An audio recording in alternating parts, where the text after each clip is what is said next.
We're playing football on Monday. Just this Monday past. We're playing football on Monday. I dribble past one, fiam. I dribble past two, fiam. Who do I see in front of me? Chris. This guy shoulders me off the ball. And it happened several times in the match. I wasn't having it, man. But yeah, what a guy.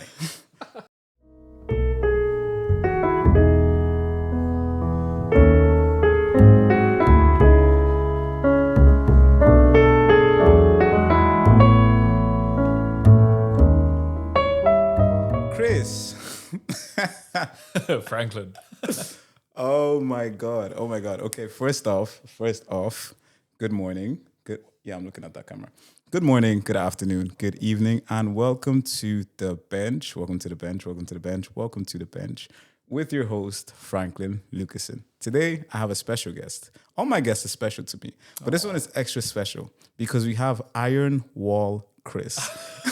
Oh no. Iron Wall Chris. We're bringing that up. Not after Monday, bro. That was rough.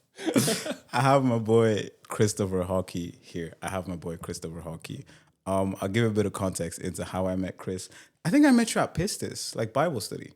I think so. I think that's where we actually met. Yeah, I'd heard of you. Oh, that's never good. Yeah, it's never good. Oh, I'd heard of you because of the bench. Oh, really? Yeah. Do you know, it's always so wild to me that people know the bench exists. Because I just that's the goal, isn't it? It's a good thing. I think outside of the actual like recording the podcast and putting stuff up, I rarely think about it. It's probably not great, but it's just, there's so many other things that I'm actually involved in. And so like, I just never, like, it doesn't cross my mind too much. But yeah, so you knew me before you met me. I knew of you. Oh, fair. Yeah. Fair. I think I had heard of you and seen you before because like saw you at some gospel choir bits. Yeah. Met a couple people. So like I was like, okay, this is the Chris guy. This is the Chris guy. This is the Chris person. Nice. But yeah, and over the last, I think, year and a half, 2 years. Probably a year and a half. Yeah. Over the Feels last, like 2 years. it does. But yeah, over the last year and a half, we've gotten to know each other. And I realized Chris is a real cool guy. You know what I'm saying? Chris is a real cool guy. And then I saw his dark side when we were playing football. Nah, we call Chris Iron Wall Chris because he's literally an iron wall. Nobody gets past Chris. Oh my God. It's actually devious. It's dastardly. It's nasty. It's disgraceful. But yeah, hi Chris.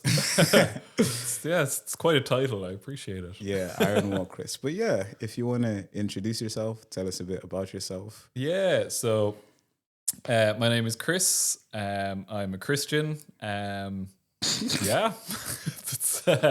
Did you do that on purpose? No. What do you mean on purpose? My name is Chris and I'm a Christian. Well, it's true. It's true. True. Yeah, so what do I do? I am a freelance musician. So I did a degree in music. I play bass. And yeah, I do. I feel like it's been so busy. I'm trying to think, what do I do? So yeah, I play bass. I gig with different bands. I record and mix music. And I'm involved in my church's young adults group called SAOL. So that's SAOL. So the Irish word for life, not like sales on a. Did you not know that? Do you know, someone said that to me one time, but I completely forgot. Oh, okay. I just thought it was a cool word you guys wanted to use. It's also a cool word, is. But it's the Irish word for life. Oh, that's cool. And then also involved in running kind of worship events called Storehouse, which is kind of sort of an offshoot of SAOL. We get the young adults to kind of be involved in organizing that. And this year I'm taking over as the musical director for the MTU Gospel Choir, which is crazy. Don't know why I'm doing it, but yeah. Come on. Yeah, so that's really exciting. Loads to learn, but I'm excited to learn. Yeah, and we're kind of, that's all kicked off last week. So we've got our first band rehearsal tonight. Lovely. So it's going to be fun. Lovely. Have I missed anything about myself? That's actually a very comprehensive description. That's good. That's very good. Glad to hear it. You're involved in a lot of things, sir. Yeah, a lot of things. Does it not get too much? Yes. It absolutely does. Yeah. And it actually did get too much about it's probably about a month ago now. I was meant to be on this podcast about a month ago. Yes. And I had to text you and tell you that I had really burnt myself out and that you didn't want me on the podcast because, like, Franklin, you don't want to hear what I have to say this week because it's not good. Yeah, I ended up burning myself out pretty good. And I ended up taking kind of the month of August to just step back from some things. And yeah, God just really showed up and kind of started teaching me how to rest and how to manage my time better because I'm so bad at it. And we're still learning, but I'm kind of back to work now. I've kind of returned to the things I'd stepped away from. And trying to apply what I've learned when things are really busy. And it's a challenge. Some days I get it right, and then other days I do not. Nah, that's so real. I think burnout is a conversation always. Like the last episode I did is going to come out before this one, hopefully. But I was talking about like the difference between productivity and just being busy. Or like, productivity and producing fruits, and like how those are two completely different things. And I find that a lot of the times when I end up burnt out, it's because I'm pursuing productivity rather than working towards producing fruit. Do you know what I mean? Absolutely. Because like similar to you, I'm involved in so many things. Like, and every day it's literally 6 things. And every day I'm like, okay, what task needs to be done across these 6 things? And like, I'm so kind of productivity coded that I'm just like, do. Literally just like my wake word is just do.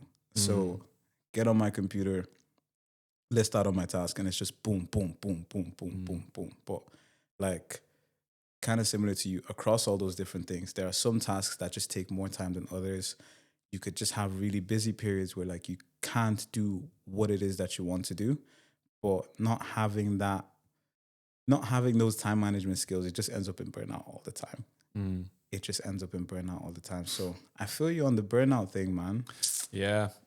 And I think a big part of the problem for me was, I mean, number one, the busyness, but number two, just like I was just incapable of actually resting. My mindset towards rest was so toxic. Like it was so bad. I had this mindset that if I was like resting, but the rest that I was doing wasn't like productive in some way or wasn't growing me as a person, that I was like, I just felt like I was wasting time. So I would be like, oh, I'm going to read a book. And if the book I was reading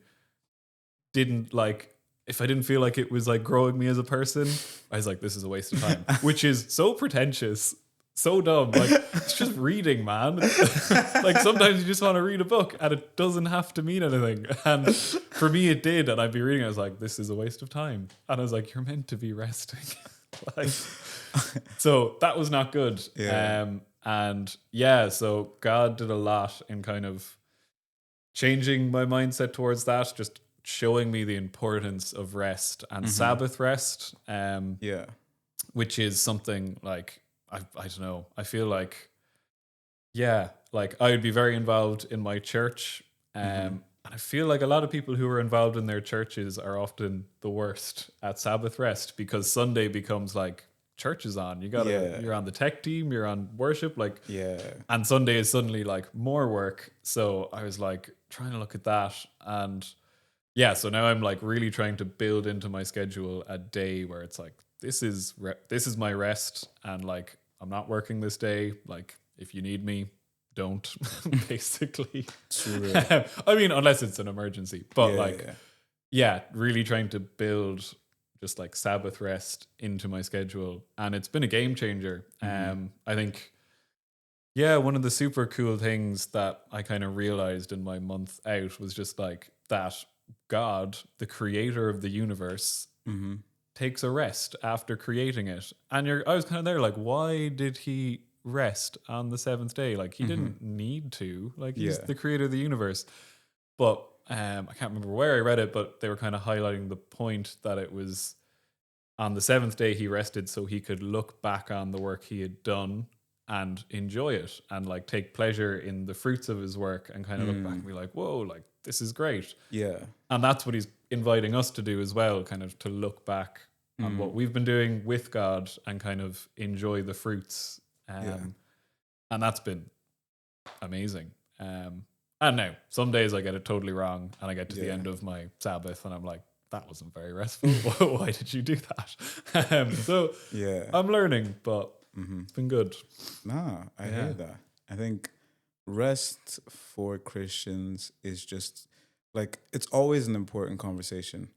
It's always an important conversation because as you grow in your faith, you kind of recognize that we actually just don't live as the rest of the world does. And we are trained to think and just be wired differently. Not just to stand out, but also to be like, no, this is how things operate in the kingdom of God. Like Jesus was never overworked. Do you know what I'm saying? And so like it's, I think, kind of similar to you. I'm learning how to not just rest, but like be reshaped with a mindset of rest. Like actually have it be imprinted into my soul rather than I just wake up and now I'm trying to rest. Because like I've had periods of burnout where I would full out burnout and then it's like, okay, I'm going to rest. And so for the next month, I have like 4 Sundays where I'm like, yeah, I do no work. But then because my mindset towards rest hasn't been changed, like in the deepest parts of myself, I just kind of default back to what I'm used to, especially when I get stressed. Because like as a freelancer, you get to that point in your account where it's like, Yep. do you know what I'm saying? Yeah, bro. As a freelancer, you want to rest, but it's like, listen, rent actually has to be paid among all the other things. And then you can start to overwork yourself. And I think that's the area where I'm finding that I struggle with rest the most. The area where I feel under pressure to provide and to essentially have my house in order. Do you know what I mean? Like bills need to be paid, rent needs to be paid. Car insurance is a bomber. Christopher, car insurance, car tax, driving driving test, engine oil. Just don't learn to drive. That's where I'm at the moment. Replace your tire, car service. Chris. Yeah, it's expensive. Like, just having a car, place to live, especially if you stay by yourself, food, and like we're not even factoring in enjoyment. We haven't factored in enjoyment at all. and so like when you start thinking on all those things and you feel that pressure to provide, for me, that's why I find that a lot of the overwork comes in because then I'm working to fill in that gap. And like, it's something I've had to really think about a lot because we recognize God as the provider. And like he has said in his word that he will supply all our needs according to the riches of his glory. Like he has said that is set. He will do it because he said he'll do it. And so when we find ourselves in that place of pressure, where we feel under pressure to provide, holding on to what he has said is actually difficult. It's actually just difficult. Because like, yeah, I hear you and my rent is due in 3 days. And you haven't done anything yet. Sir, can we be for real? Yeah. It's do you know what I'm saying? And so like, I think that's where I am right now. Yeah. Learning to rest under pressure. And I think the biggest thing I'm learning in this space is that your faith has to be able to withstand pressure. Your faith has to be able to withstand pressure. Because if there's no pressure, then it's not really faith. Do you know what I mean? Like the faith only exists where there's convenience. But like your faith has to be able to withstand the pressure, both internally, externally, from people, from situations, from circumstances, all of that things. Like you have to be willing and have to learn how to persevere through that pressure. Because like that's where the faith is. Like Peter doesn't jump out onto the water when it's like the water is calm. There was a storm going on. And that's when he was on the water. And so like we saw that his faith didn't persist through the winds and the waves because he started focusing on the winds and the waves and he began to drown. And so like for me, especially like I'm in that space right now. Yeah. So for me, experiencing it, I'm starting to understand the importance of actually being steadfast, actually being strong, actually being courageous, and actually trusting God, as opposed to just saying I trust God, and then as soon as the situation is looking scary, I start tweaking out. Do you know what I mean? And again, like it's almost a rewiring of the mind, but it starts when you're actually in the situation, Yeah. rather than when you just read about it or you hear someone else's story. Do you know what I mean? Yeah. Yeah. I mean, yeah, for real. Freelancing gives you so many opportunities to have faith. That's the nice way of putting it. That's a great way to put it. Yeah. But yeah, I suppose some things I've been challenged with literally in the last few days is, yeah, I guess like you were saying, the Christian mindset is very different to what the world is telling us to do. Because I suppose you look at the world and it's almost like your value is based on your work. Like, how hard can you work? How much work can you get done? Like, the more work you do, the better. And then the creator of the universe comes along and says, like, yeah, like, work's important, but like 1 day out of 7, I want you to rest. And it's like, what? That means I'm like, the rest of the world has a head start because I'm having this day where I'm not working. And that seems really backwards, but it is. I'm learning that it's so important. Because I've found that when I actually do manage to rest, like have a day where it's like, this is me and God, suddenly I'm like more passionate about the work that I have to do, and I'm like more fired up to do it. And I find it's easier for God to direct me towards the work that he actually wants me to be doing. And yeah, it's a really kind of amazing dynamic I'm finding. And like in the last couple of days, I was looking at my schedule and I was just like, there's just not enough days in the week here, because I was, there was all these things starting up, things that I'm super excited to be involved in and really passionate about, but I was like trying to find time to teach bass lessons, which was a gig that I was doing for a while. And I was just like, there's just like, I can maybe squeeze in the lessons, but then I have no time to prepare them. And I was like, I'm just going to end up teaching rubbish lessons, and that's not good. Yeah. And my day that I kind of put aside is generally Mondays, just because most of my work tends to be towards the end of the week. So Mondays are kind of my day where I'm like, this is my Sabbath day. Monday was just staring at me being like, just teach on Monday. And it was so hard to like resist that and be like, no, like this is my day where I'm resting. I'm not going to cave and like, fill up the Monday just to be more productive, because I know I'll just burn myself out again.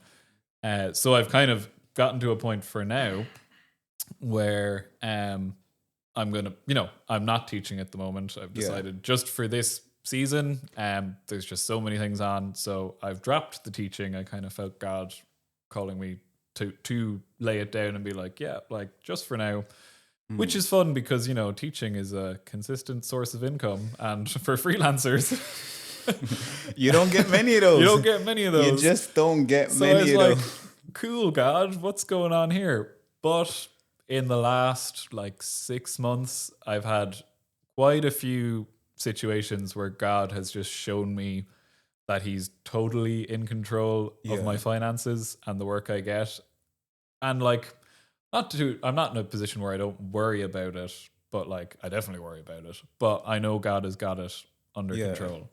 Like anytime, like, I had a month, it was back in, was it May, I think? And there was just loads coming up. Like my sister was getting married, which was super exciting, but like weddings have their expenses. And I was like, oh yeah, it's going to be an expensive month, like the usual bills. I was looking at like the work I had in the calendar and I was like, ooh, this is going to be more than tight. Like, this is not good.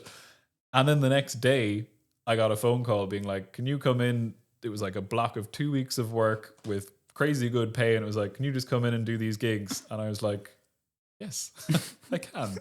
And it like covered everything. Chris, not only I can, I will. I must. I'm on the way. Yeah. Right? So it's been moments like that God has just taught me. He's just kind of looking at me like, why are you worrying about that? Yeah. I will still worry about it, but God shows up. And yeah. So I'm excited for this next season. I feel like there's lots coming up, and I've kind of been freed up in a sense to focus more on just things that I'm passionate about. So the gospel choir, storehouse, and then just worship in my own church. Like there's, there's lots of conversations around that at the moment that I'm really excited about. So yeah, God has kind of, given me a way to kind of free up some time, but it's also like, there's a lot of trust involved because there's the financial element. Yeah. Yeah, it's always fun. Never a dull moment. Never a dull moment with this guy, man. Never. Yeah. Honestly, like literally never a dull moment. I think since I started freelancing, I have gotten the opportunity to just experience God in a different way. Yeah. Because like when you have a job and it's a steady source of income, it's like, yeah, I'll wake up in the morning, read my Bible, pray, go to work, just try and be nice to everybody, man. I don't even like y'all that much, but listen. Whoa. Nah, I'm joking. But the people you work with aren't your close friends, you know what I mean? You spend a lot of time. Well, for musicians it's different. Yeah. But I guess Yeah. within industry it's like, yeah, no, we're all cool with each other, but like we wouldn't necessarily hang out after work. So it's like you go in, you do your work, you come home, you have your, what is it, 5:30 to 10, 11 o'clock, and like you fit in all your other stuff. So hanging out with people, catching up on life, cooking, cleaning. So like at that point in my life, it didn't feel like my faith had integrated into every aspect of my life. Like it was almost like two different things. So like my faith is my faith, my work in the rest of my life is my work in the rest of my life. Yeah. And like it never came up as a problem, and like I was still able to navigate faith in a great way, and like it was all cool. But I think since leaving my job and starting freelancing, I feel like my faith is way more integrated into every aspect of my life because I actually like, one, I just have way more free time. And so like I have more mental space for my faith. Because like with a 9 to 5, you're mentally locked in from 9 to 5. But like with freelancing, there's just so many blocks and so many different things. And so like I feel more mentally locked in to faith, but I also feel that like I actually just have to rely on God more in every area of my life because it's weird to explain, but like, and I'm sure you've probably felt it. Just when you're freelancing, you're almost like a one man business, one man company, one man kind of building. And you just realize very quickly that you can't do that by yourself. Yeah. And then you're like, God, please. Yeah. How are we, like, literally, how are we doing this next bit? And like, when I first started freelancing, I was trying to do it on my own, learned very quickly that that's just not going to work. Nope. It's just not happening. Yeah. And so like started praying more, started reading the word more, and just like really inviting him into those spaces. And since doing that, like kind of like you said, I've experienced his hand and his provision in such wacky ways. Like honestly, in crazy ways where I'm like, you actually just didn't need to do that. Do you know what I'm saying? Like you didn't have to do it like that. Yeah. You just did. Why are you stressing me? Why are you stressing? Like you just didn't need to do it like that. But I think it's really helped me come to understand a different aspect of God in terms of how much he actually cares about us, like how he actually cares. Because I think we talk about and we navigate God's care, but we talk about it almost from a place of like, he's obligated to care about us. So like, yeah, we're his creation and I guess he'll just give us something to keep us going. But like from this period of my life and experiencing God, I've come to see that he cares so deeply down to like the littlest areas of my life, my finances, my business, my fitness, my enjoyment, being able to do stuff, my relationships, my family, like all of those things. And I guess in the financial area, seeing him show up in the way that he has, because like growing up, we're coded and we're taught to believe that you work for money. You just work for money. The amount you put in is the amount you get out. You work for money. But as I've experienced God in this way, I've realized that that is not necessarily the case because he actually provides. And because he has created this earth, he has systems of provisions that he's built in to the earth. And so sometimes he can literally just tap at you into that. It could be someone where he's like, hey, can you just give this guy some cash? Hey, can like literally like, and Chris, that has happened to me. Like Nice. someone was like, hey, you want some money? And I was like, this is weird. What are you asking me to do? I'm joking.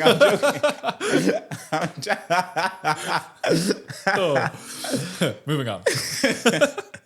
But it's like, no, well, they were like, do you want some money? It's like, hey, I feel led to give you this amount of money. Nice. And it's like, I guess what I'm getting at is there's been certain areas I've actually had to do nothing. Do nothing. Yeah. Do nothing but be patient. Do nothing but wait. Do nothing but trust. And kind of leading into the conversation about rest, I'm starting to recognize that within faith in Jesus Christ, there's just a lot more space for doing nothing than we realize. There is a lot of space for doing nothing. There is a lot of space for resting, for pondering, for processing, for meditating. Like, I think even within church spaces, we're so coded in a way of do. Oh, it's how much you put in, how much you do. But I think from reading the word and from experiencing God, I'm starting to realize that there's also just space for trusting and relying on him. And I think I've spoken about it before in a different context, but if you look at David's initial assignment was to take care of his father's livestock. Like that was his thing. He was a shepherd. And he went from shepherd to king. Yeah. There was no in between. Like he was Saul's armor bearer for some time, but he was anointed to be king. Do you know what I mean? And like he went from 0 to literally 100. And that was because of God's blessing, because of God's anointing. I mean, he went through a lot of hardships. Do you know what I'm saying? I'd say if he was here, he'd be like, "Oh, well, there was a bit more." No, but I get what you mean. Yeah. I guess what I'm saying is positionally. Yes. Yeah. And then the process is hardship. Yeah. The process. Yeah. The process, because like we're kind of primed towards thinking that what you call it, it's just work hard, Yeah. and you consistently climb up the ladder. But God can really take you from 0 to 100. Yes. It's just you actually need to persevere through the process. David's process was a bit wild. We're reading about it right now in Bible crazy. study.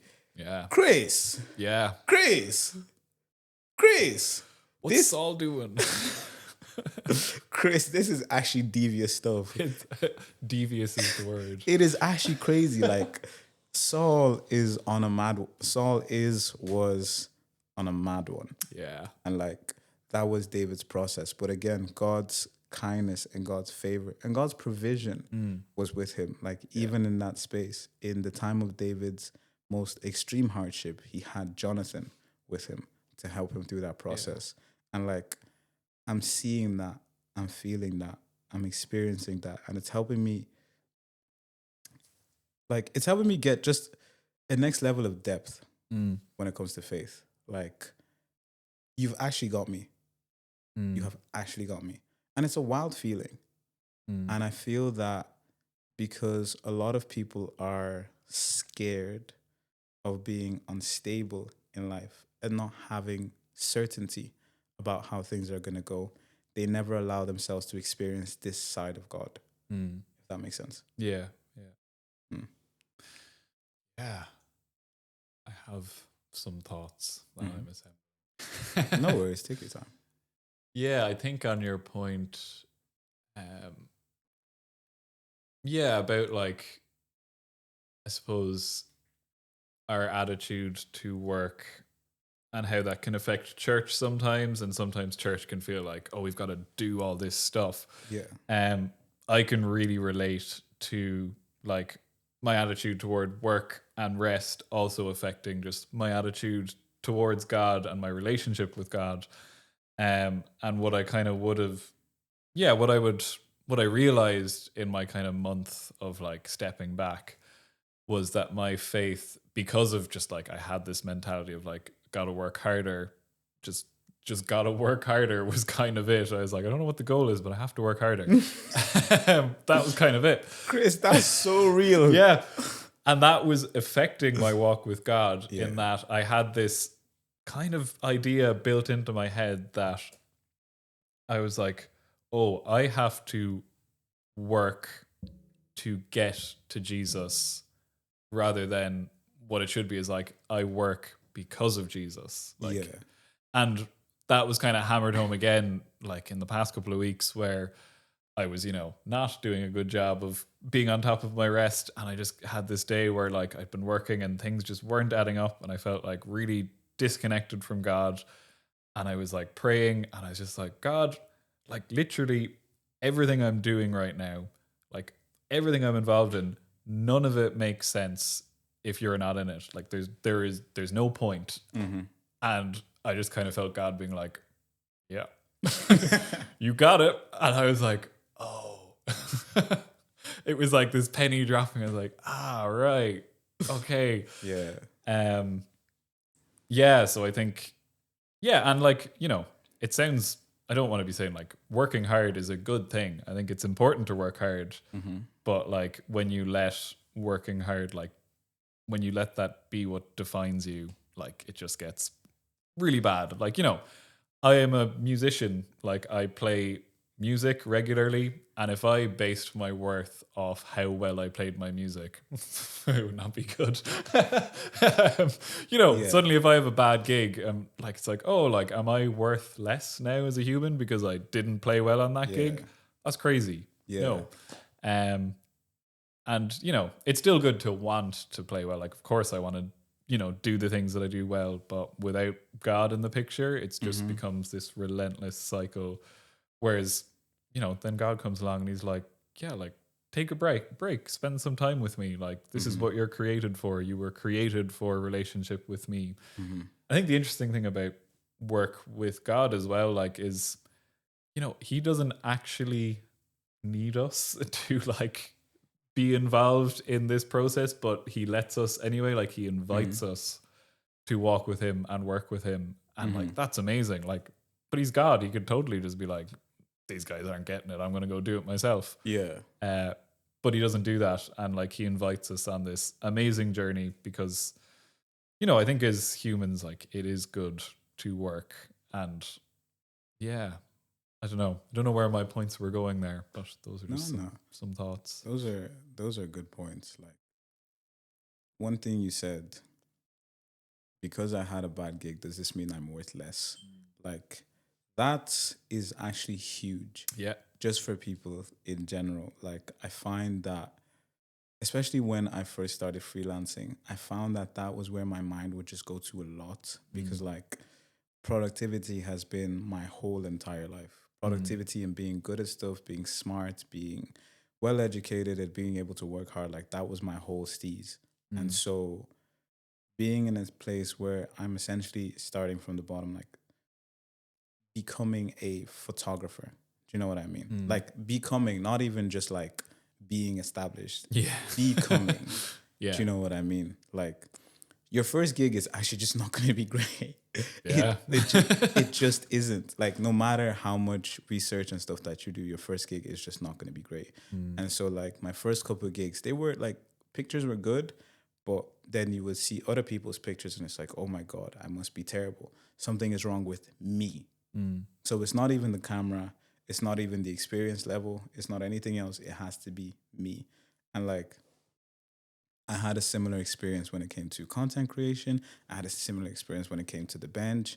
Just different things where it's like, I find my self-worth in how well I'm able to do things. Yeah.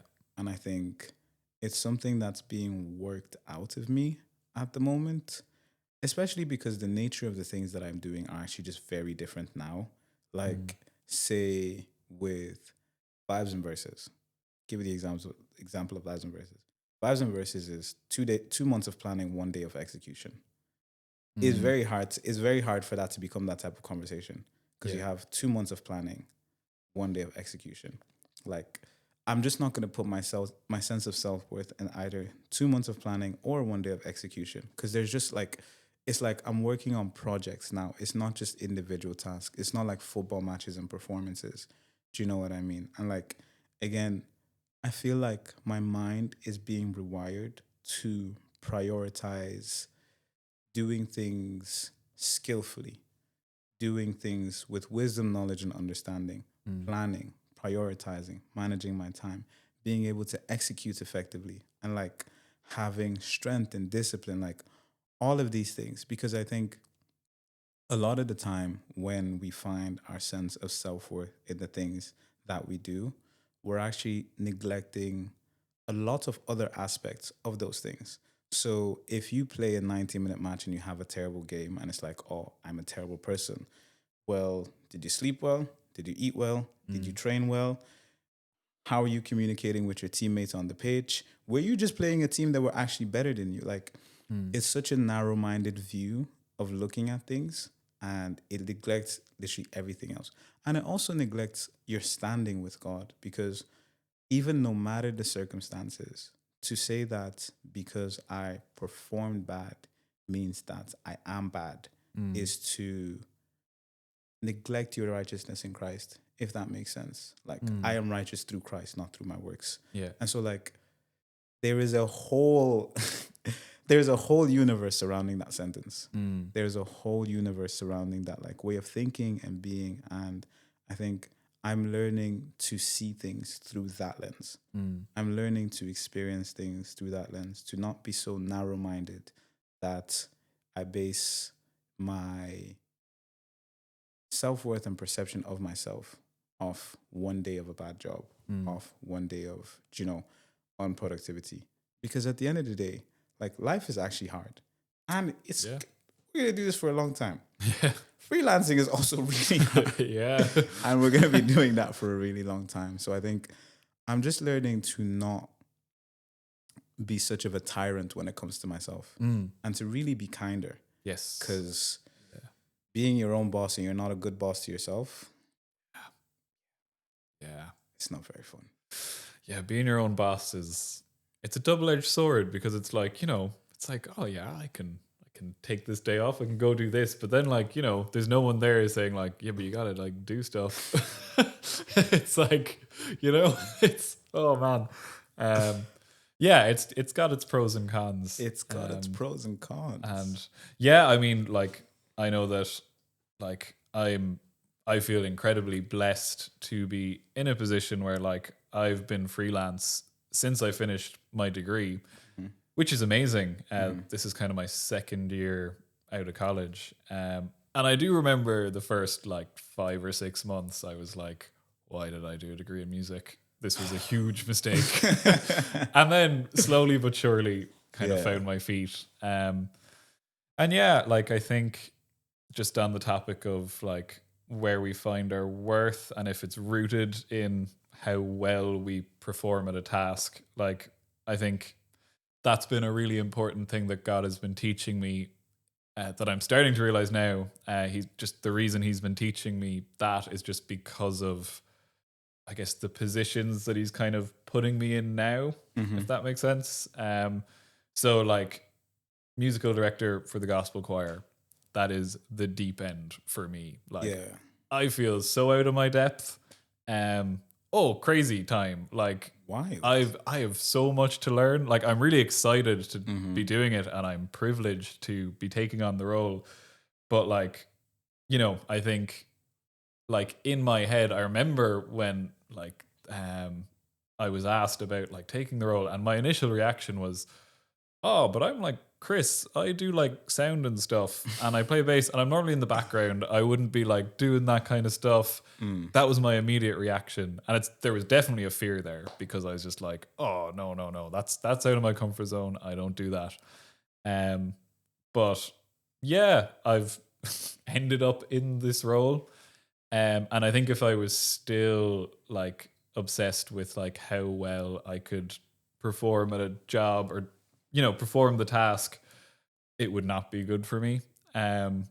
Whereas now that God has taught me that my value is just in him as his creation, like, there's still pressure on this, like, task that's been given to me. Like, I want to do it well, but it's not like, I can give myself some grace. Like, I'm here to learn as well. And, God has put amazing people in my life who I can learn from. Like, Michael, who was the previous musical director, is the chairperson of the choir, and I have buckets to learn from him, and he's still around. Thank God. Let me tell you something about Michael, man. What a guy. What a guy. What a guy. We love him. We love, ever since he cut his hair as well. Michael is. Yeah, I didn't like him with the long hair. If you knew Michael with the long hair, you know Michael with the short hair. Nah, No. I'm joking. Michael, we love you. Michael is definitely gonna watch this. Yeah, we love probably. you, Mikey. But what you call it? Yeah. Actually, do you want to speak a bit more on just being thrown into the deep end and what that feels like? I think, and the reason I'm asking is because in a lot of the spaces with the people around me, a lot of people are getting thrown in the deep end. I'm in several deep ends right now. And if you just want to speak a bit on like what that actually feels like from a faith perspective. That's a good question. Yeah, I mean,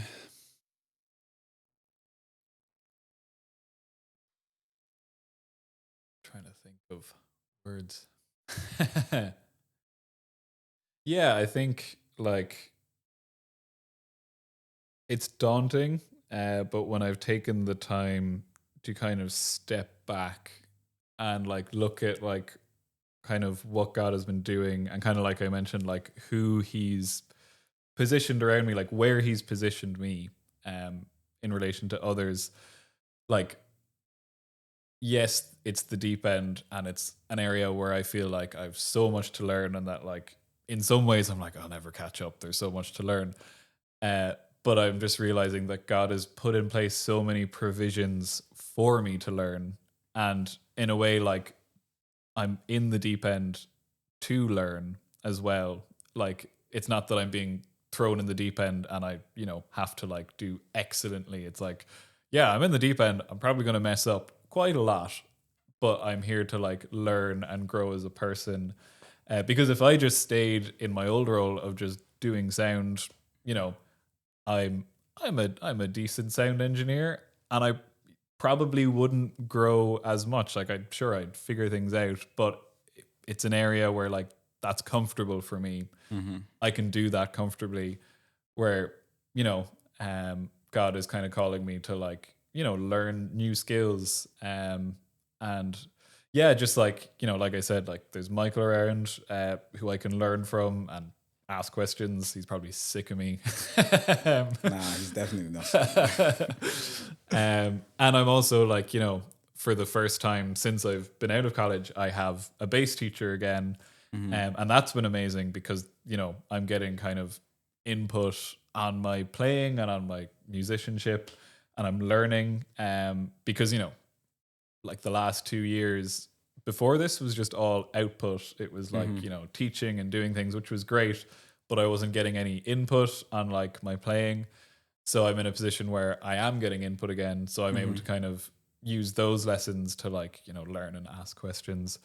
So I think, yeah, like if you find yourself in the deep end, in my experience, I find that, God is putting you there for you to grow. And yeah, like there are, he's going to give you ways to do that.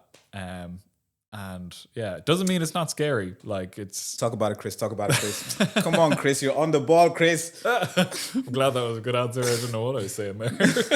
No, sorry. Glad it makes sense. It was the last part. I think it was really the last part. Like, if God has put you in the deep end, it's because He wants to grow you, I think. And kind of tying it back to what we were talking about in terms of like having faith in the hard times.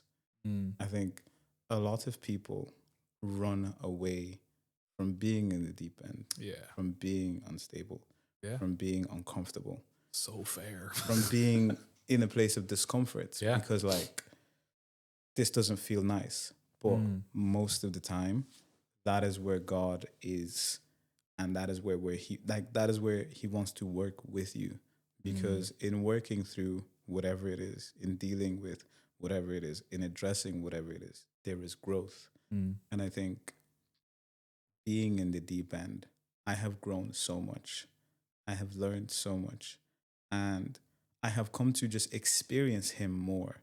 Like the deep end, as much as it is a place of growth, is also a place for intimacy, because you don't understand how much you need God until you actually need Him.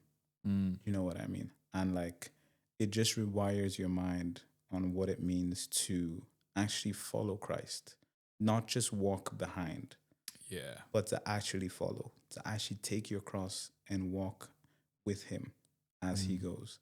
Like, and I guess I want to say this bit as an encouragement to anybody who is scared of the deep end, who is scared of walking on the water, who is scared of the discomfort. Like, my encouragement to you would be, honestly, what does Nike say? Just do it. Just do it. Because I think we like to try and prepare for the deep end, but we can't. Yeah. You can't. Nah. It's actually not possible to prepare for the deep end. It's just not There's possible. a reason it's the deep end. Do you know what I'm saying? You like, it's the unknown. You don't know what's there. You can't prepare. So just go for it. And the only thing that will sustain you is your faith in God. It is the only thing that can sustain you in the deep end. Just having faith and actually trusting that He's got you. Not trusting in your ability, not trusting in your intellect, what you can do, what you know, who you are, who you know. None of those things can save you in the deep end. The only thing that can really save you and sustain you in the deep end is having faith, like real faith and real reliance on God, especially when it gets tough, because it will. But trusting that, like, listen, even now as it's tough, He's still got me. And I've had my experience with that in like waves. But with every time, I feel more peace because I'm like, if He's done it 3 times before, Yeah. do you know what I'm saying? Surely He has more than 3 of these in the bag. Surely. So I think, and again, it's part of also maturing as a Christian, as a believer of Jesus. It's just part of maturing. Like when you read the New Testament is about maturing in your faith. Apostle Paul walking through these struggles and these sufferings and having joy and writing these letters to these churches to be like, nah, be strong, be courageous, stand steadfast, be wary of false teachers. Don't allow yourself to be swayed by false doctrine. Love each other. Forget, like, that's real mature stuff. Do you know what I'm saying? It's just like, oh, it's not just, oh, have faith and this is like that's real meat when it comes to faith and reliance on God and the gospel. And I think part of maturing in your faith in Jesus Christ is learning to live in the deep end at times, learning to have faith in the most uncomfortable places. You know what I'm saying? So it's a privilege to be there. And I think right now I'm just learning to enjoy it. It's not fun. No. It is not fun. Yeah. It is not Christopher. It's not fun. Christopher. Some days I'm having fun. But I think overall as an experience, it's actually not fun. Yeah. Yeah. And I think just one point, if there's time. Oh, there's time. Well, then maybe many more points. But one point to that about the deep end, whether I suppose we're talking about like work-wise, I think there's many types of deep end. You know, it can be like just what life is throwing at you. And yeah, I think just, I don't know, as advice or encouragement for anyone going through, you know, the deep end, like, you know, like you said, it's not fun. It can be really frustrating. You can just be I'm left many times a week looking at God being like, what are we doing here? What's going on? But I think it's just so important to bring that to God and like express that frustration to Him. And sometimes that anger, like I've definitely had moments in my walk with God where I'm just like, I don't get you. What are you doing? This makes no sense. But you know, there's something really important in bringing that to God and like, you know, feeling it and like not just, you know, suppressing it because it's like, oh, I can't be angry at God because He's God. It's like, no, like bring that anger to God, like talk to Him. Because I've just found, you know, yeah, just so much freedom in that.